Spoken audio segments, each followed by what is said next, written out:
I had just wrote something a few minutes ago, and I'm just gonna try to come up off the top with it.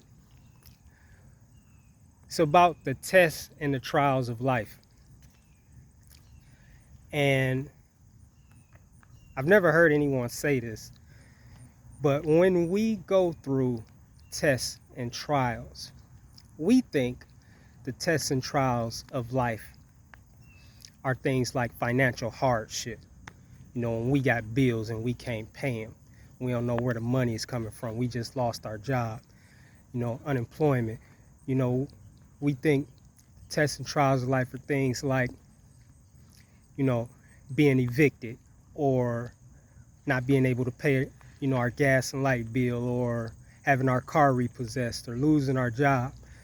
We think tests and trials of life are things like, a toxic relationship, finding out our partner has been cheating on us for the last several years, or got a baby with somebody else whatever it is, and we think tests and trials of life are things like when a loved one, someone really, really dear to us, gets sick and are dying and they're suffering.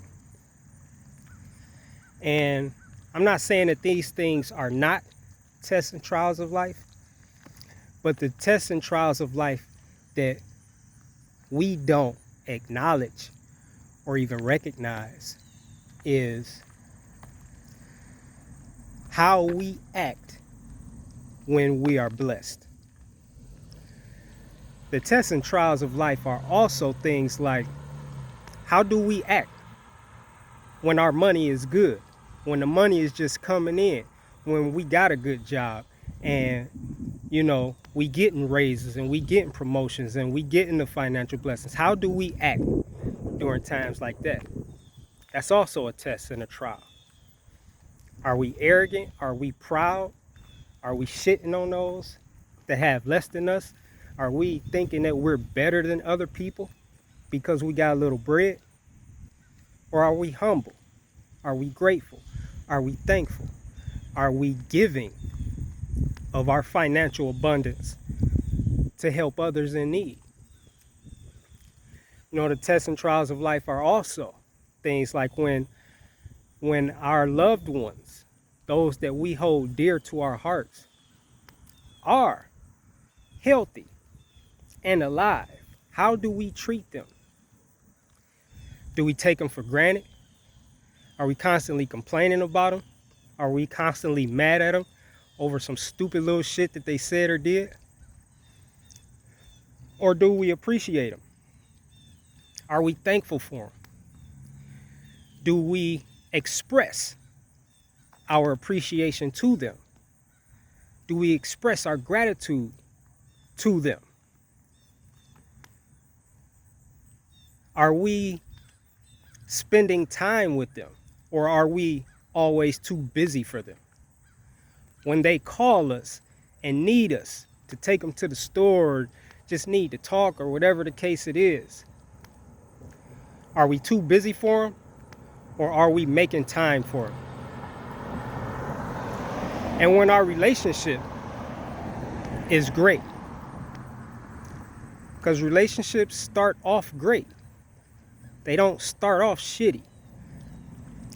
When your relationship is great, are you appreciating your partner? Are you loving your partner? And I'm not talking, when I say loving your partner, I'm not talking about how you feel. I'm talking about what you do. Because love is not what you feel. Love is a choice. Love is a decision. Love is what you do. Love is how you treat your partner. Especially when you're angry with them or upset with them. Love doesn't stop because they did something that you didn't like, or they said something that you didn't like. That's when love is really tested. Do you still love them when you're upset with them? Do you still love them after an argument? But when a relationship is great, do you express to them that you're thankful for them? How do you treat them? Or do you just take them for granted and just assume that they'll always be there, so you don't really have to treat them well? You can treat them like shit. You don't have to do date nights. You don't have to spend time with them. Are you spending more time with your friends than your partner? Things like this. These are the tests of life. And it's what we do during these times that not only determine how we handle the bad times when they come, but in many cases, they determine whether the bad times come. Because a lot of bad times can be avoided depending on how we act during the good times. If, when we're blessed financially, we are giving of our finances to help those in need, that's going to sustain our financial abundance. Because every time we give, we receive. When we give, what we give comes back to us multiplied. So you can avoid financial hardship. You can avoid not having enough money to pay the bills, depending on what you do with your money when you have enough money to pay the bills and you have a little extra. Your relationship don't have to end.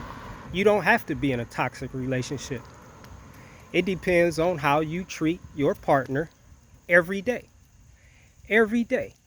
Every day. Everything you do is either making a relationship stronger or it's making a relationship weaker. It's making a relationship better or it's making the relationship worse. You're either strengthening the love of the relationship or you're strengthening the hate of the relationship. Now, when it comes to your loved ones, you can't control how long they live.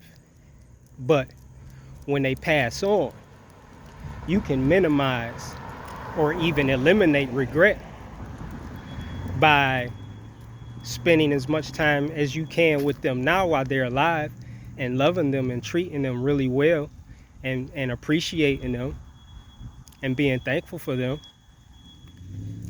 When they pass on, which is just a continuation of life, you won't live with regret, wishing you spent more time with them, wishing you weren't always so mad at them over stupid little bullshit, wishing you were more thankful for them, wishing you appreciated them more while they were here. So that's all. Just something to consider. It's what you do. Your tests and trials are right now when life is great. It's what you do when life is great. So keep that in mind. And if you're blessed right now financially, keep that in mind. If you have a great relationship right now, keep that in mind. Don't take your blessings for granted.